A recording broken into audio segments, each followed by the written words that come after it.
everyone, and welcome to Eternal X Wolf Paranormal. I am your host, Sean Ellis, and we have a great guest here tonight. We have backstage sitting Miss Kristina Bloom. We will be talking with her.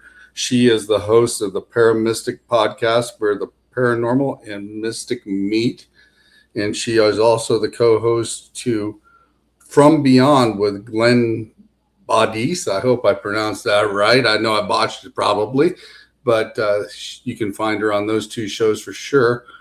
Also, I would like to thank Joshua Robert Moore for the theme song for the Eternal X Wolf Pack Paranormal that he created about a month ago for the show, and I greatly appreciated it. And you can check him out at Earth Core Audio. So let's bring on Kristina. Hello, Hey, how you doing, Sean? I'm doing fine. How are you? I'm good. Glad to be here. I heard you getting a little bit of that nasty weather like we're getting right now. Yeah, it's been windy and rainy this afternoon. Yeah, you are the host of the Paramystic podcast, where the paranormal and mystic meet right here on All Access Network. What do you I think? am. I And am. you've been doing that for about a couple months now. Oh gosh, no. Let's see. I think we started that last summer. So it's been a Yeah, bit. Good evening, Joe. yeah, definitely for sure. I know it's been a while, but I know you've been kind of popping and off, and I know you do it on Wednesdays with the rest of the boys, and they got Yep. that as Wicked Wednesday. I think they call that now. So Yep. Yeah, I'm in there with Nathaniel and Jeremy. So yeah, it's fun. yeah, I've had Nathaniel on the show before. I've also got Jeremy scheduled here in a few weeks, so that'll be interesting with him as well.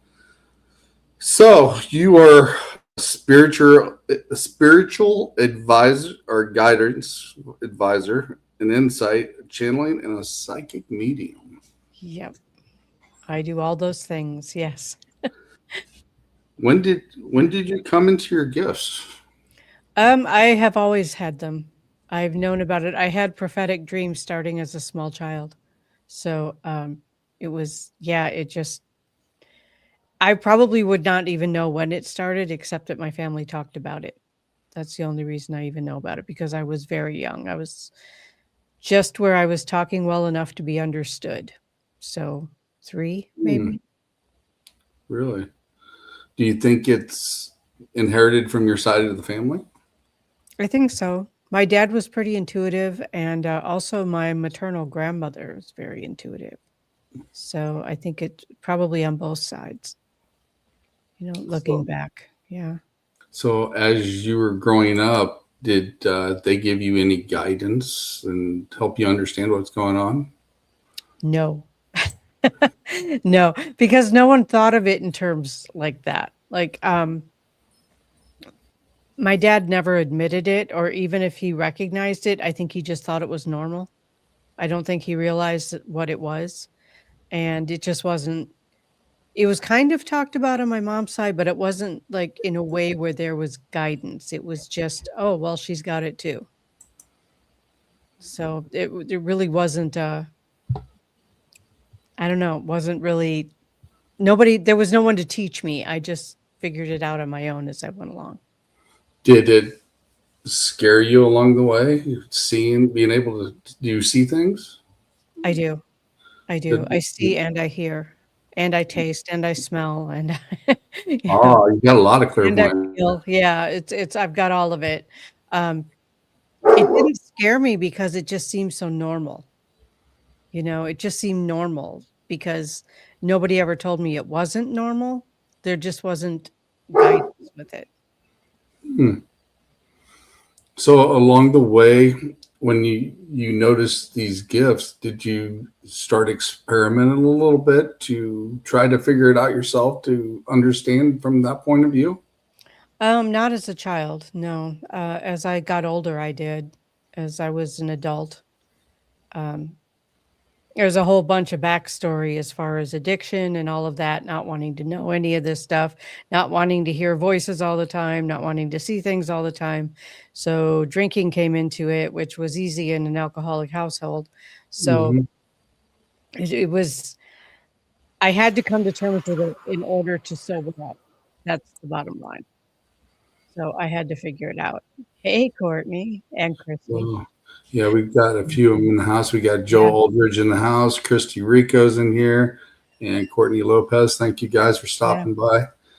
Um, yeah, that's interesting. I mean, so you along with your gifts very, very young yes. and worked your way into it. And when you got older and started doing a little bit, I guess, playing with your mind a little bit, trying to understand it, when you started experimenting with other things, I guess. What I was trying to do, I think, is it wasn't so much trying to understand it, it was more learning how to focus into it on purpose because it just came, it was just, I would just get random messages or random feelings or thoughts would pop into my head. So it wasn't so much experimenting with that, it was more trying to tune into it on purpose to help other people. If does it make sense when I say it that way? Yeah, it does. Okay. It does Yeah. make sense. Um, it's kind of like doing inner shadow work in order to find what you're looking for in order Right. to be able to help others. And Yes. sometimes doing shadow work, I've noticed when I've done it before, especially at the very beginning and not realizing the full effect of it, it kind of scares you in a little bit, trying to dig clear back into there from the trauma and stuff, don't it? It does. It does. Hi, Christine.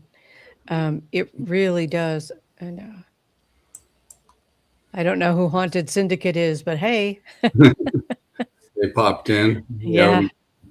yeah, yeah.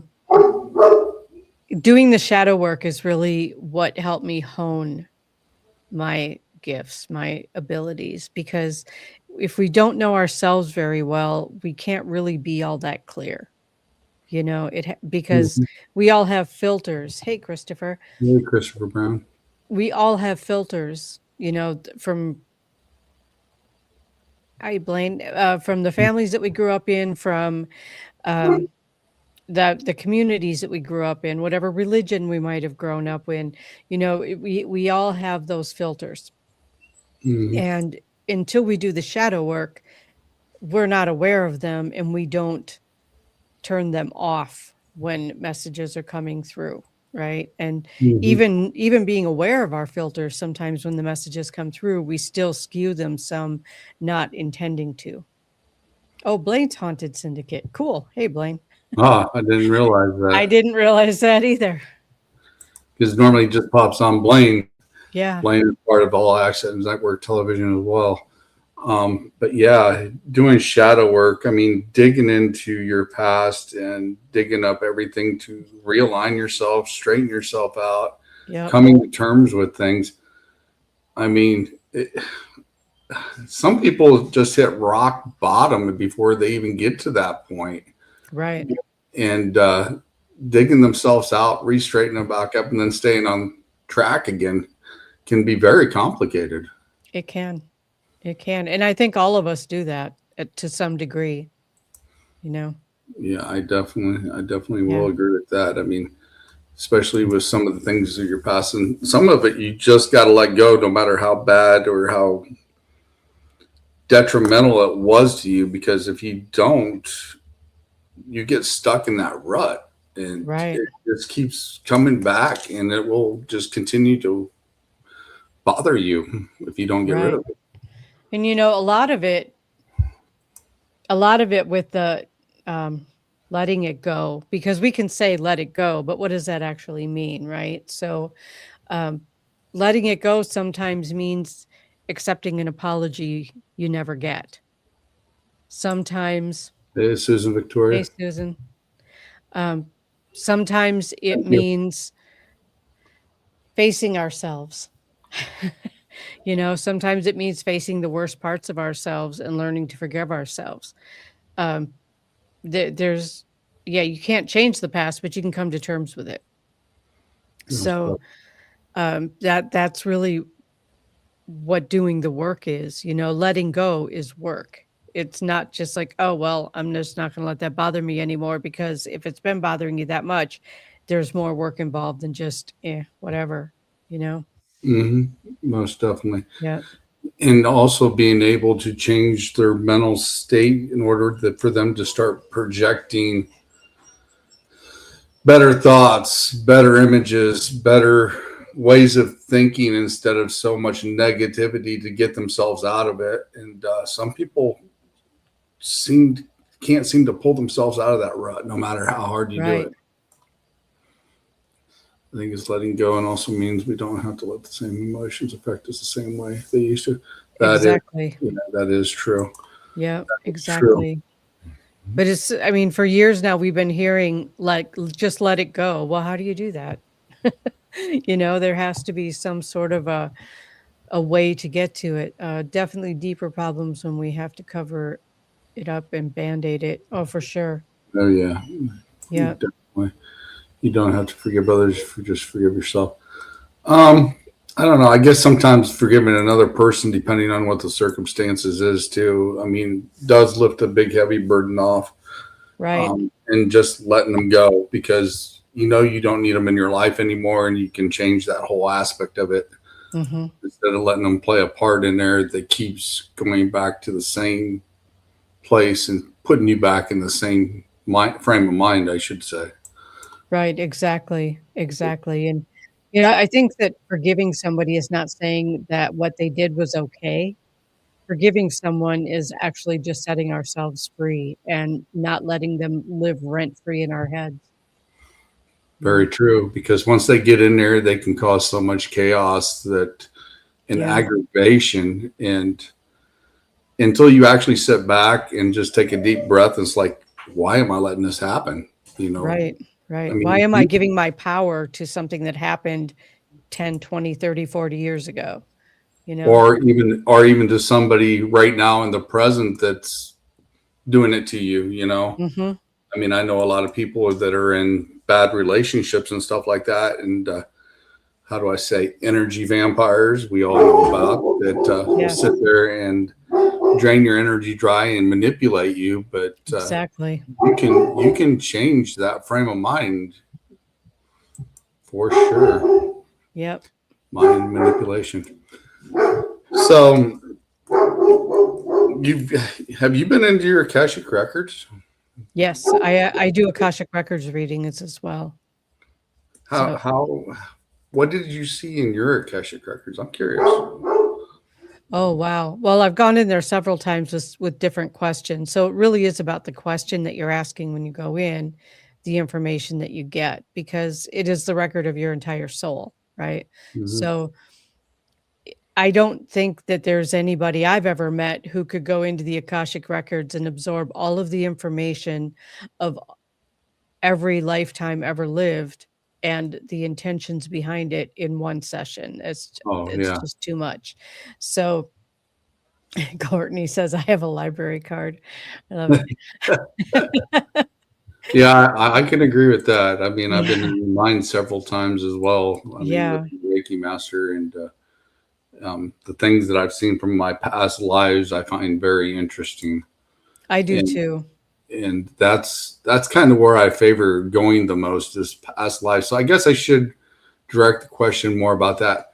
What's the interesting thing that you found in your Akashic records or your Akashic records from your past lives that you can relate to now?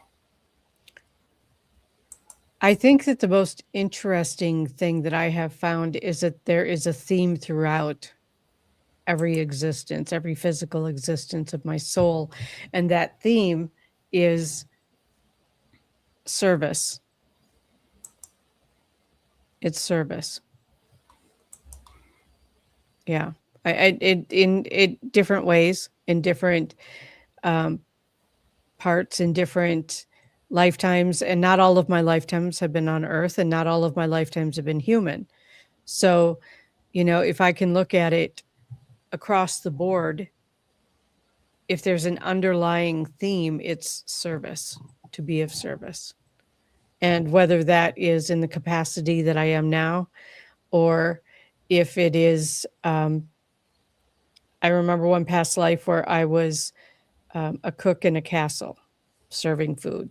Um, uh, on a spaceship as a pilot. Um, I did just so many different past lives, but that has been really the theme for me throughout all of them. Do you think with some of the ones you've seen that your soul had been splintered in the past? Because I know some people's do get splintered out and they can see several different versions of themselves. Oh, yeah, absolutely. I think that's probably true of all of us because isn't linear. You know, Mhm. time isn't linear. You know that as well as I do. So Yeah. if basically everything is happening at once, so I guess our souls would have to be splintered to be living multiple lifetimes at one time. Have you ever crossed the fact of the dimension where you're actually seeing yourself in front of yourself by chance? Yes, They say it's not possible, but I mean, I've come across that. I have. Yeah. Yeah.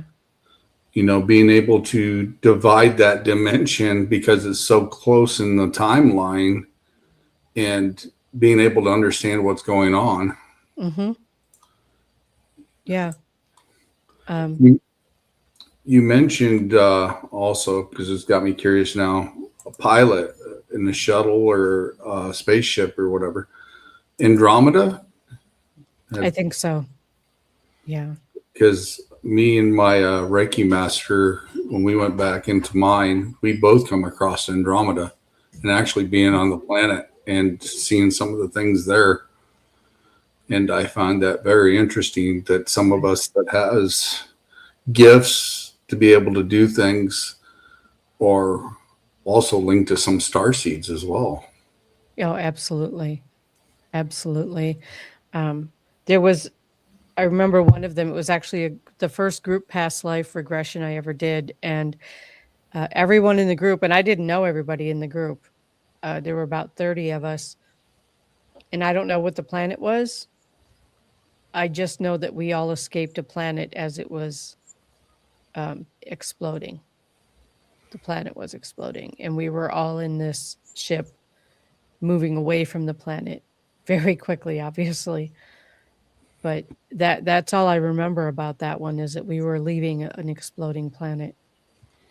It's kind of interesting because I remember from my records and my Reiki master, she can see some of the same things that I see when we've been in them because we're in the same locations. But being at the round table of the Federation, Mhm. and being talking with them and talking about the wars that's going on, maybe linked to what you've seen with the planet exploding or you guys leaving. Right. Um, because, like I said, there was a lot of things going on, especially when you get into the Federation of Lights as well. Mhm. Yep, Some absolutely. some people doesn't understand that there's a lot going on right now in present time in the split realities we have, and nobody realizes it. I think a lot of people realize, at least the people I talk to. Well, the ones that are awake are seeing things. I Right. agree, but you still have some people that is like they'll look at us like we're crazy. That's okay, let them. I mean, I'm not going to try to convince somebody of something that they are absolutely determined not to believe, you Yeah, know? it's kind of like the paranormal field. Now, have you Right. done paranormal investigations as well? Oh, yes. Yeah. What is the most interesting place that you've come across, and where was it at? It was in the state of Washington, and it was the site of a mass murder in the state of Washington. There's a book by Greg Olson called Starvation Heights, and he wrote it about that location. It Hmm. was a self-professed doctor at the beginning of the last century who was starving rich people. Basically, she put out a thing of the fasting cure, right? And then she would starve them, and right before they died, she would force them to sign over everything to her. So That one was one that was really going to that sanitarium and doing that investigation. I was in the second round of teams that went from the same team, but we had a lot of members, so 2 teams. Uh, Hmm. and we did a clearing of the sanitarium at that point, at the request of the current owners at the time, because they wanted to knock the building down, but they wanted it cleared out first. Interesting. So that's that the place that you were at. I assumed that there was something maleficent there. Oh, yeah. Yeah. She got right in my face. The doctor was a female. And we had opened up a portal in the basement for all of the souls to release, to go off. Yeah. Oh, so Barb read the book. Oh my God. Yeah, it Hmm. was very emotionally moving. But we had opened up a portal for the spirits to be able to leave, and the property backed up to a deep ravine. And what we didn't realize was how many spirits were going to be going up through there. But I'm going to back up half a step and say, okay, so we opened this portal, and then we went through the sanitarium with drums and with singing bowls, and Mhm. just told all of the spirits there that they could leave. And I was walking through and banging the drum and saying, you can leave. And this doctor, her spirit got right up in my face, like right in my face, and screamed, "Stop that infernal racket." And I Wow. could I could feel saliva hitting my face. Like, Oh. it was intense. Um, I went home from that investigation with a sinus infection, and it went systemic. Sinus infections don't do that, but this one did. I was sick for 3 months. So Oh. that's one that really stands out, and that is the only time I've ever actually been injured in any way by a spirit. Hmm. Interesting. Yeah. That's really interesting, especially the fact of feeling it and then actually enacting with it from the saliva that actually made you sick. Yeah. That I Yeah. mean, I'm just trying to picture how much energy that would actually take for that Oh, spirit to be able to do that and interact. an immense amount of energy to do that. Wow. Yeah. Whatever happened with that spirit? Do you know the one that Um, the I doctor? don't she refused to go.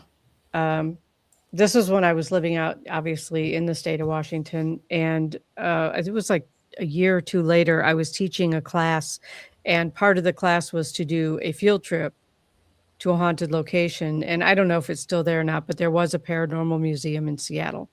So, I took my class there, and there was an exhibit about that location, and she tried to come after me again, and I was prepared this time. I was just shields up, not getting to Mhm. me, you know? As far as I know, that was the last time I ever saw her. I don't know if anyone else has had any other run-ins with her since Hmm. then. That's very interesting. Yeah. Hello, Moose Man. That is interesting, especially come Yeah. across something that strong. I mean, I've come across one of the spirits in Manlius, Illinois, with a 12-year-old boy, and it was a while back. And I've talked about it before, but I've seen the little boy pick up a riding lawnmower, the front end of it, that's like a three blade riding lawnmower. So they're really good size. Yeah. And for a 11-year-old, 12-year-old little boy picking it up and bouncing it like a basketball, yeah, I've come across Wow. things like Yeah. that, and That takes a lot of energy for sure. yeah, and it took a lot of us being able to corral what was attached to him that night. Um, but yeah, that was one of the most intense ones that I will never forget. Besides the one here in Galesburg, I went with Parallax Paranormal, and a long time ago they found a body in the house, and then Parallax was actually called in to investigate after they found the body. They Wow. found half the body in a wall, and they went in to investigate and said there's something here we can't comprehend. So they called in my old team that I was on, and we did a 14-hour investigation there, and we were coming across some EVPs that were very, how do I say, nasty, that said murder, rape, kill. Wow. Come to find out it was part of the Underground Railroad, the place we were at. And we corralled that spirit. And when we did and got rid of it, we had 14 kids' names come over the Ovilus that left that spirit had there in that house. Wow. We even found articles of John Wayne Gacy in the house, along with Charles Manson in the house, along with some other stuff that I'm not really going to mention. But my mom actually seen that show and looked it up, and Gacy was actually in the area we're at now. He's done some stuff here in the Galesburg area and the Monmouth area. So yeah. Wow. Yikes. But yeah, those two stand out. I'll never forget those two for being out on investigations for sure. So when you go out on investigations, is there any like ritual or protection stuff that you do? Yeah, I do actually. I put on what I call a trailer hitch, which is basically just a reflective ball of energy around me so that whatever comes towards me doesn't get to me. It reflects away. So that's one of the things that I do. Grounding. I want to make sure that I'm grounded. I've got my brain engaged, and I have seen people go into investigations, and not serious investigators, but like when they sell tickets to investigations or whatever and bring along looky-loos, they're all just like, I'm going to see a ghost. And I'm like, oh God, here we go. We do not need that. But sporadic energy that bounces around. God. People, stop it. So That's kind of like walking into Walmart sometimes, and you just feel the energy bouncing off everybody like a pinball machine. Yep.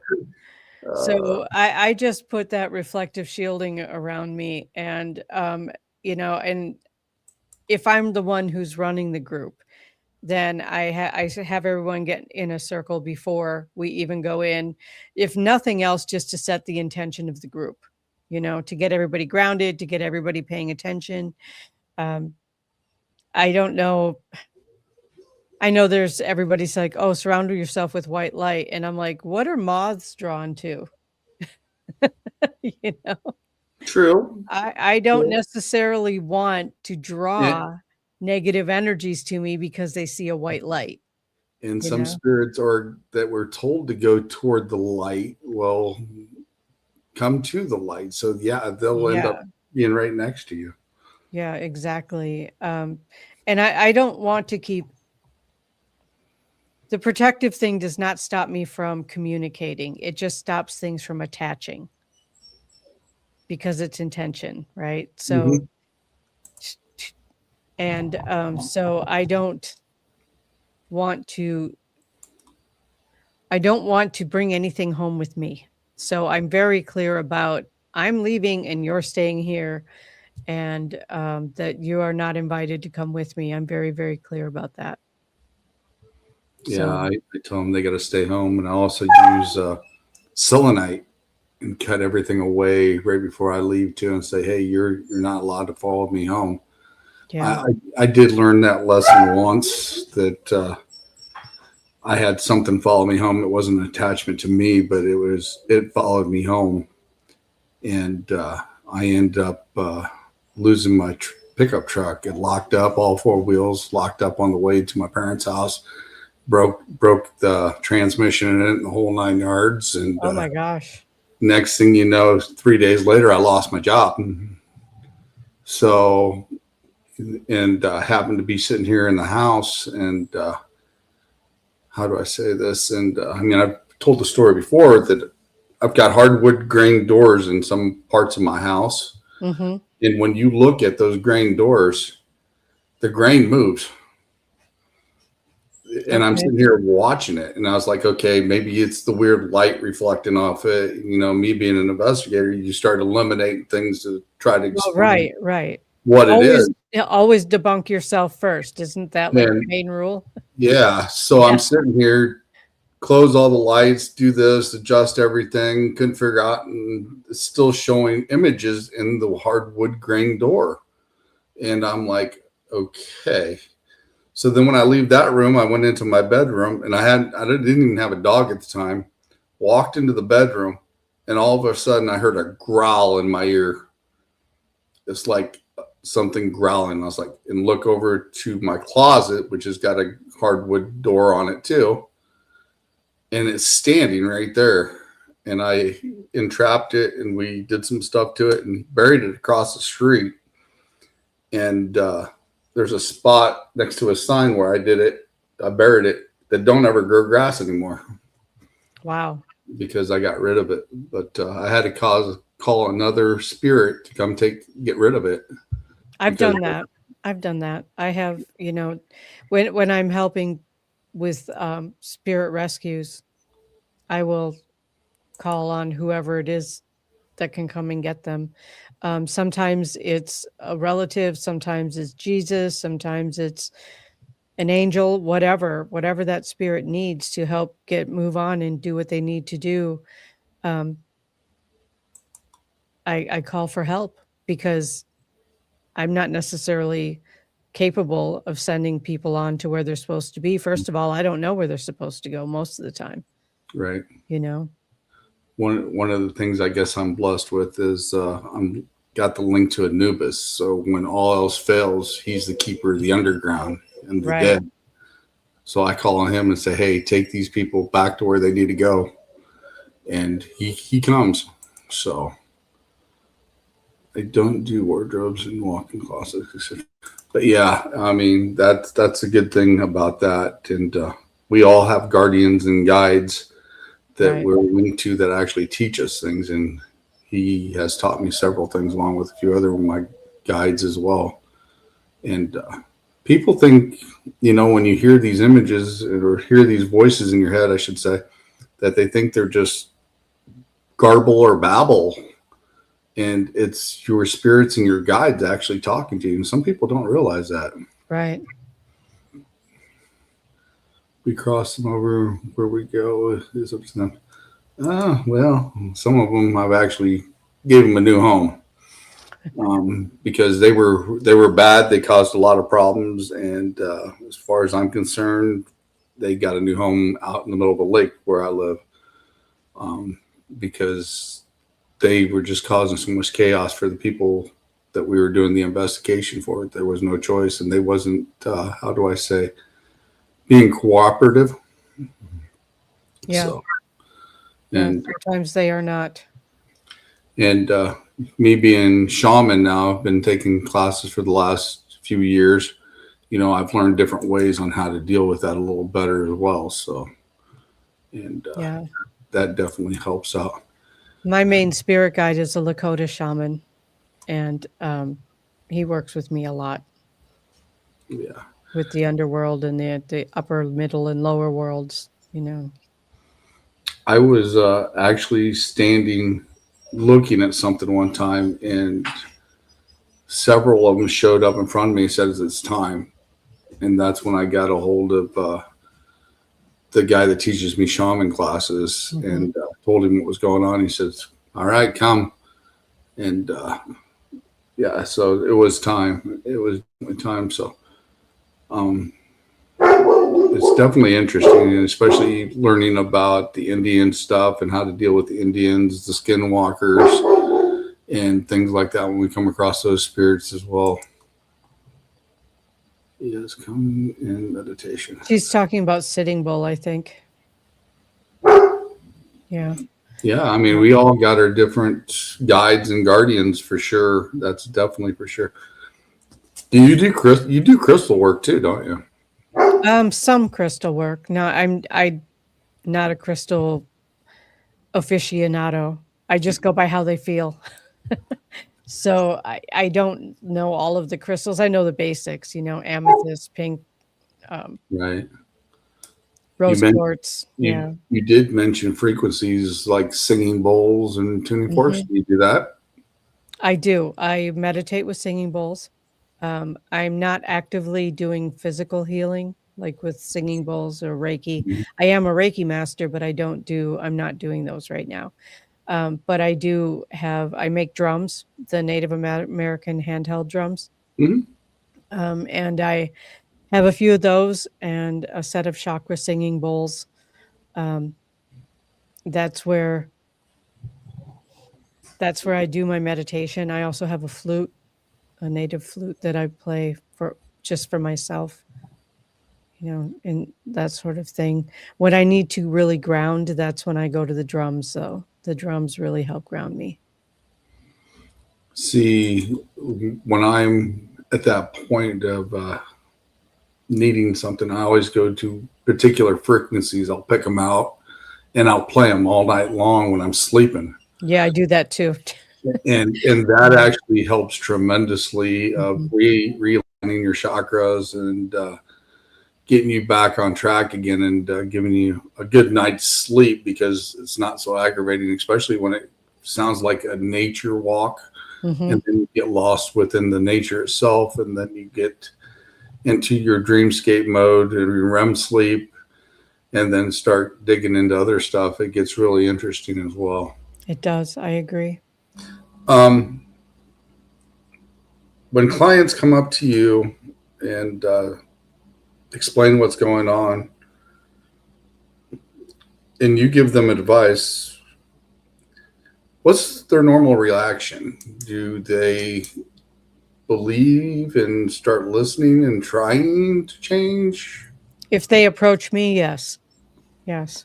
However, I don't go out and approach people with it because I don't feel like that's my responsibility, Mm-hmm. So, um, I would say for the most part, when people come to me, they do. They listen because that's what they're there for, and I tune in. I connect to them heart to heart, and I connect to the universe.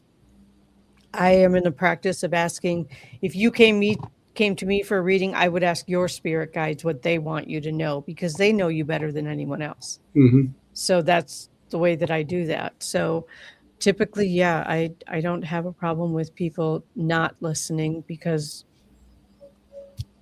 that's why they came to me.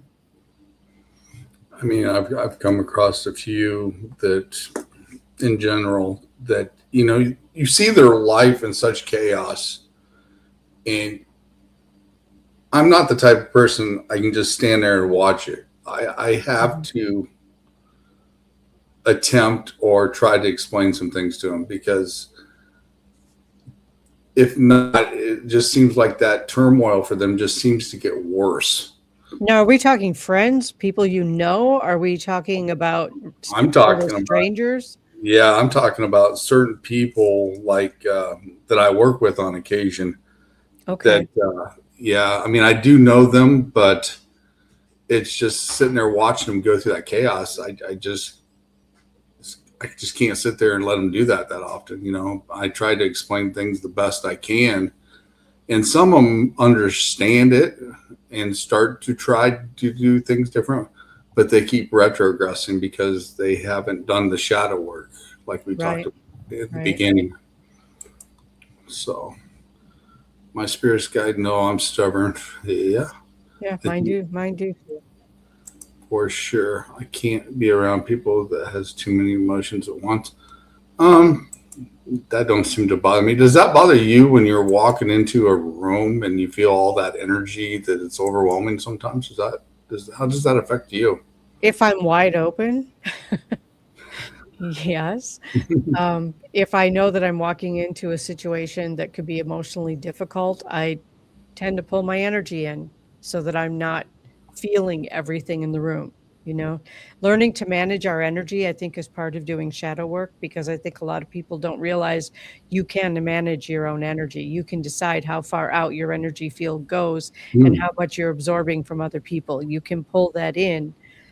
In my book, I have something I call the hula hoop method, which is imagining a hula hoop floating around yourself and pulling all of that energy into that perimeter. Light of me all the time, overheat and sweat. My breathing isn't normal, etc. Hmm. Yeah. The name. What is the name of the book that you discussed that in? That is Intuitive You, Psychic and Personal Development. It's on my website. You can get it on my website. I also have, Wisdom for the Age of Ascension is also on my website. That's another book that I wrote. Interesting. Yeah, Yeah. You were the jack of all trades in some kind essence. of. Yeah, this is what you just popped up here is my merch website, my merchandise website. There's all kinds of fun stuff in there. Some of my photography, all designs are my original designs and everything that's in there. So I think there's, I don't know, 50 to 55 products in there right now that are available. Some of them are words. It started because um, I have been dealing with a health issue and been very frustrated with the American medical system. So I started with a T-shirt that says "I survived the American medical system." I can agree with you on that. It's And frustrating. I definitely Yeah, understand why, because some of the stuff that I see that's happening with people, yeah, I mean, it seems like they're more the cause of it than helping it. yeah. And And in many cases, I agree. I Yeah, mean, I actually think they got a lot of cures for a lot of things and they keep them. And, I think it's a shame that they do that when it can be used to better people's lives and a lot better. yeah. But Because that's how my website started. My Pure Intuitive Magic website started.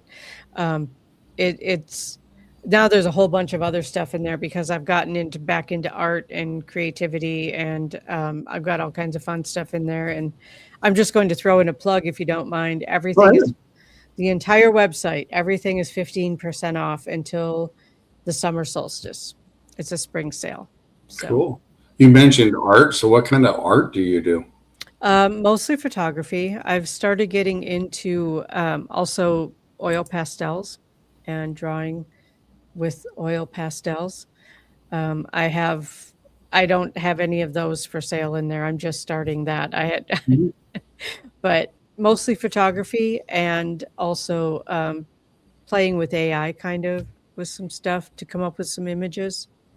Yeah, I know Um, somebody that's sitting backstage right now that dabbles with AI, I know she does.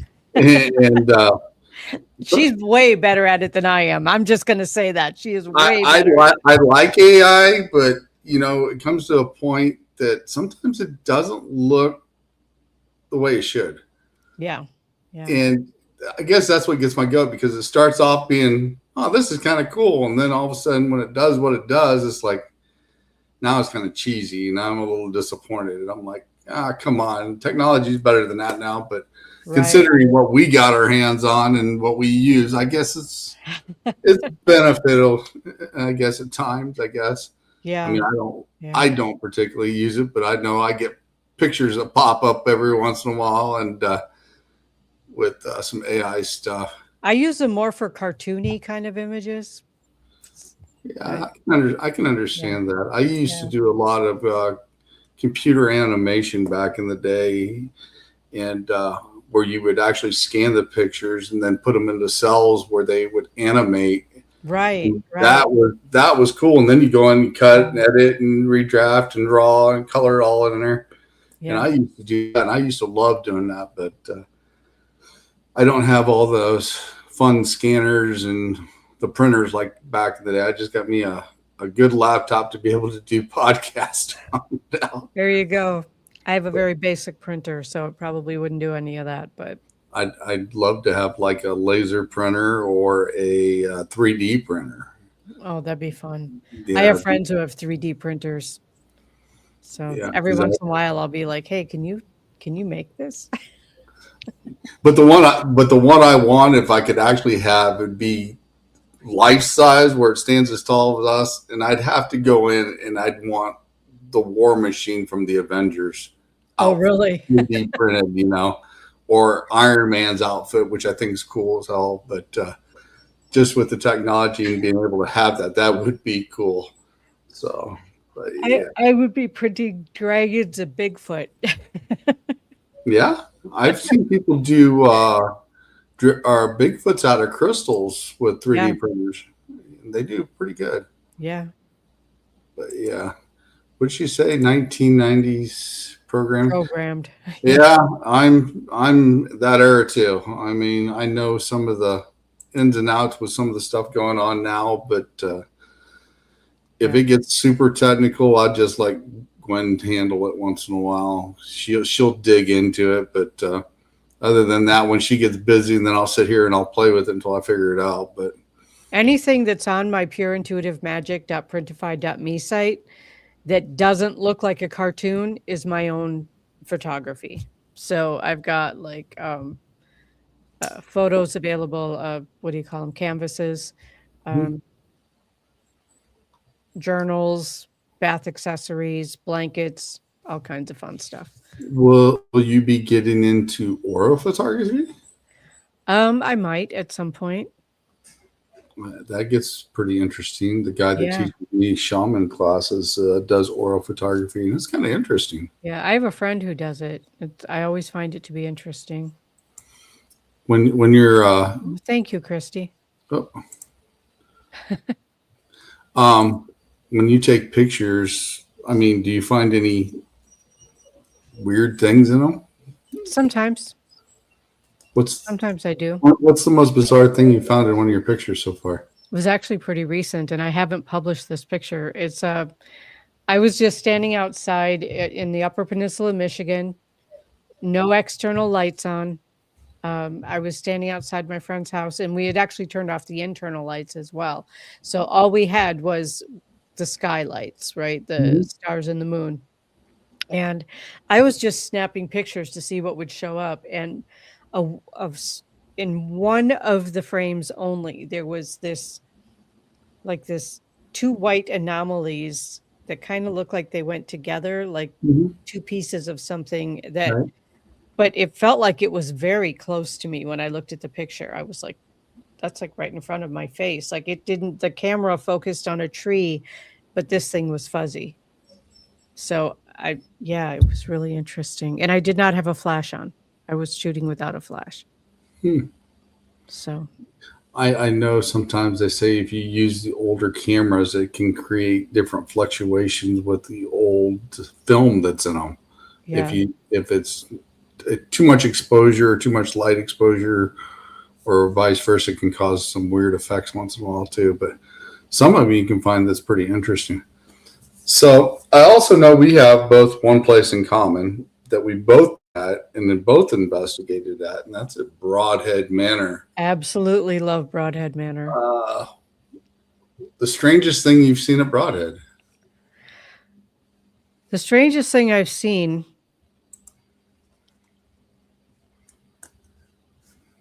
instant photos. Let me get back to what Christy's asking. All right, I'm going to answer your question first. The strangest thing that I saw at Broadhead, that's where we had my son's memorial 3 years ago. Mm-hmm. And he shows up there sometimes. I have heard his voice come in over an EVP. And the strangest thing I saw was a different time when I was there with my younger son. And we were in the gym late at night, just goofing off. And my son kicked a ball and it got kicked back to him. And they were just playing kickball back and forth, back and forth. I think that is probably the most strange thing I've seen. It was the most physical thing I've seen. Wow. Yeah. Yeah, that's very interesting. Yeah. I know when I first came to Broadhead, the very first time I was ever at Broadhead, and Bill started giving us a tour of where to go, where not to go. Mm-hmm. And I've mentioned this on shows before. And we're in a group, and I could have swore when we got down by the boiler room area where it breaks down, you go left, go down into the boiler room, Right. and then you go Yeah. up the steps and off to the left, or the right, I should say. I could have swore because everybody was standing around that area, and I'm looking like, why are we standing here? And all of a sudden, I could have swore it looked like Bill walked up the steps. The dog followed him, went around that corner, and I was like, okay, well, I'm going to go up there and I'm going to follow Bill.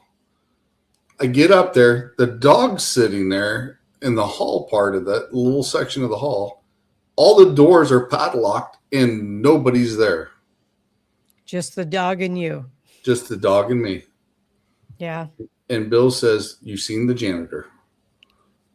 Because he said that's the location he would go out, is those stairs up there and go down the outside of the building once in a while.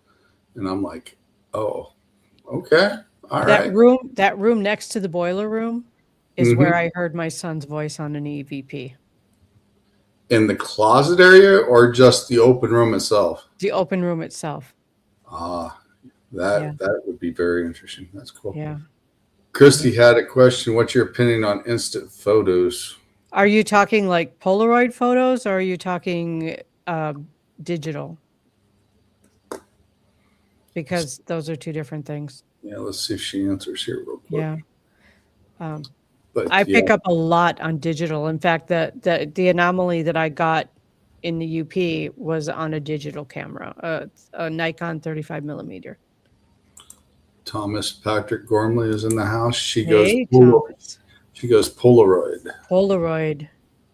I don't know the old Polaroid or the new ones, because the new ones are more advanced. They have better ink. And they're a lot more expensive now too. They're a lot more expensive now. But the old ones, I think everything on the old ones is iffy because they just kind of like the layers would come apart. She goes old. The old. Yeah. I mean, I'm not saying they can't pick something up, but I don't know. I'd be iffy about it. I don't know. It would have to depend on what it was. Yeah. And how it come out of the camera, and if it was smudged or if it just processed itself right, I guess, with the chemicals when it comes out, Right. Because it's got that reaction to the air when it comes out. That's what does that. But that's definitely interesting. And if it was humid, there's mist in the air. You can come up with all kinds as they're developing. You can, if there's dust in the air, you can. Yeah. 1800s spilled refractory. Oh yeah, that definitely gets it interesting, especially some of the ones I've seen where, how do I say, people's got objects they shouldn't have during that time frame. Right, like time travelers and those are because of the long exposures, how long it took to take a picture. Yeah. With the little wand or whatever they had, and it flashed the bulb and the white. And yeah, that's definitely interesting. Well, we almost at the top of the hour, Christine. Wow, that went fast. It does go fast. And we've got somebody sitting backstage here. We're going to bring her in here too. Awesome. Because she's just sitting here lollygagging from what I can tell and laughing at some of the comments I made. So we're going to bring Gwen in here as well. Hey, Gwen. Hey, thanks, Sean. Give me like a minute notice. How about you? Okay. No, man. You're the producer, man. You're supposed to be on it, man. Yeah. Y'all were giving me crap about my AI stuff. That's okay, because I got some cute little stuff I do. You got some good stuff. Yeah. Hey, I'll play you an example. You ready? All right, go for it. All right, now this one was goofy, but Kristina and I spent a little time together, so he got it. Yeah. You probably remember which one this is. You ready? Hang on a second. This moment will never exist again. Time will. That one's kind of funny. Okay. Yeah, I see that one. That was kind of cool. It is. That's cute. Barbara Spears said, Christine, quite a while back, I worked with you for a reading, and you also did a health assessment. You gave me some good advice on crystals or colors to use. Oh, thank you. I'm glad. You're welcome. So, then we got Gwen. You got some fans in here, Gwen. We know Christy Rodrigo is a big fan of yours. we're Thank you, Christy. I'm actually going to have Christy on here in about 5 weeks, so it'll get interesting with Christy on Awesome. it for sure. Because we always see her in the comments, and I want to see some of the things and talk to her about some of the things she knows. So it's definitely going to get interesting on that show as well. But I definitely got to say, Kristina, you are very good at what you do. A lot of people Thank you. I know talk very highly of you, Thank and you. keep up the great work, because not a lot of how do I say it? A lot of people are able to do some of the things that we do, and you're very good at what you do. Thanks. I really appreciate that. Thank you for saying that. She even did something for me when I was up there visiting, and I still hadn't figured it all out yet, but I'm working on it. Yeah, she's still in what would you call that word? Denial sometimes. Yeah, denial. Sean, I am. I absolutely am.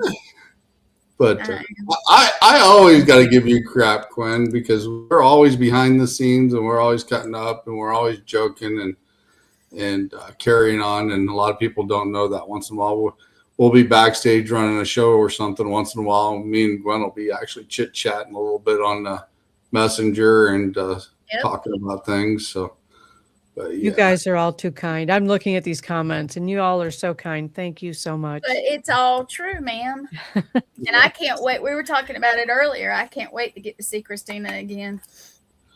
Yeah, Greg Koss. Hey, Greg. I'm definitely going to get a hold of you to co-host a show with me one night. I'll send you the date for that. Greg's going to be on a show this week. He's going to be on Rez's show on Tuesday night at 10 Eastern. Cool. Greg has been on my show. He's a hell of a guy. I actually got a chance to meet him up at Broadhead. I've met Kristina up at Broadhead. Yep. I met Gwen in South Carolina. I went down there to visit all of them for all access. So, but yeah, all bloody true. She's fantastic. Yeah, she definitely does great work. What are some of the events you got coming up so that where they can find you, Christine? All right. Well, I am going to be at CapCon in Fond du Lac, Wisconsin, May 8th and 9th. I'm heading up one of the Bigfoot walks, one of the Bigfoot hikes. So Cool. That'll be on Friday night, and then I will be there on Saturday and doing a seance there Saturday night. The following weekend, I will be in Rhinelander, Wisconsin with the Soul and Synergy Psychic Fairs. So I will be up in Rhinelander, and well, beyond that, I have to look at my calendar because I don't remember. Sorry. I can't remember either. So. Hey, Gwen, flash up her little thing again, too. Oh, yep. Here we go. Oh, okay. All right. I'm going to be at the Bearded Brothers Brawl at Broadhead Manor. I'll be I'll there. be there. Yes. And I will be at the Chicago Paranormal Conference in Countryside, Illinois on June 13th. Cool. So, yep. And then after that in July, Witches and Wellness in, I want to say DeKalb, Illinois. So I'll be there. Yeah, after that, I don't know for a while. I know that in September, I will be at the Great Lakes Paranormal Conference. I'll be speaking there. And the 26th of September, I will be at the Western Pennsylvania Paranormal Conference. So if you definitely want to go check her out, go to her website and QR code for it up there. Yep. Check out the QR code and go check out the locations where Kristina will be, and you will be able to meet her in person. Yay. So, and I will be seeing you guys at the Bearded Brawl for sure. Awesome. I will be going there. And we are at the top of the hour. And Kristina, I'd like to thank you for coming on the show tonight. It was a great. Thank you for having me. I think we had a great conversation. It was very interesting, and I hope people got to learn a little bit more about you as well, because, like I said, you do a great job. Definitely keep it up. Well, in between, I do online and phone readings too. So you can find me you can find me on my website at kristinabloom.com for that. And Greg is asking, is CapCon Saturday and Sunday? No, it's Saturday, but there is a Bigfoot hike that you can buy a separate ticket for on Friday night. Cool. So Yeah, for sure. And like I said, thank you for coming on the show tonight, Thank you. Kristina. And Gwen, thanks for stopping in and hanging out a little bit. And Always. you're gonna be on the hot seat here in a few weeks as well. So Yeah, he has roped me into coming on as his guest. I made the joke, "Oh, you don't ever have me as a guest." I mean, I'm always in the back. He said, see what you get for and he opening did your big something, mouth. and I was like, "Uh-oh." so we're gonna actually have Gwen on as a guest and pick her brain one night, and instead of her being a co-host and stopping in once in a while, so we'll have her on the hot seat. But Cool. like I said, everybody have a great night. Kristina, thanks for stopping you. in. And next weekend, guys, on the Eternal X Wolfpack Paranormal, I will have the owner of Broadhead Manor, Mr. Bill Balfour himself, will be here. I'm And we'll be excited. talking with him again as well. Everybody have a great night. Be safe. If the weather's bad, be safe. And we will see you all next week. And have a great show, everybody, on the network. And we are out of here. Bye, everyone.